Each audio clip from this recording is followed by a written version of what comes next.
जिसकी तस्वीरें भी सामने आई। नदी की लहरें चक्की नौरंगा गांव में कहर बरपा रही हैं। एक के बाद एक घर गंगा नदी में समा रहे हैं। लोगों के सामने मजबूरी यह है कि वो गंगा के तेज बहाव को रोक नहीं सकते हैं।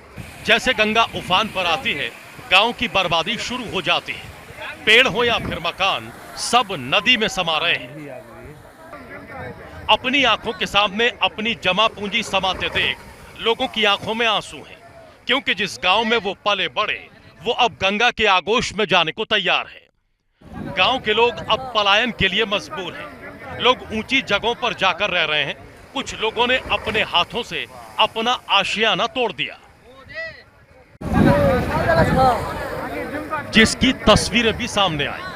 नदी की लहरें चक्की नौरंगा गांव में कहर बरपा रही हैं। एक के बाद एक घर गंगा नदी में समा रहे हैं। लोगों के सामने मजबूरी यह है कि वो गंगा के तेज बहाव को रोक नहीं सकते हैं। जैसे गंगा उफान पर आती है, गांव की बर्बादी शुरू हो जाती है। पेड़ हो या फिर मकान, सब नदी में समा रहे हैं। अपनी आंखों के सामने अपनी जमा पूंजी समाते देख लोगों की आंखों में आंसू हैं, क्योंकि जिस गांव में वो पले बड़े, वो अब गंगा के आगोश में जाने को तैयार है। गांव के लोग अब पलायन के लिए मजबूर हैं। लोग ऊंची जगहों पर जाकर रह रहे हैं। कुछ लोगों ने अपने हाथों से अपना आशियाना तोड़ दिया।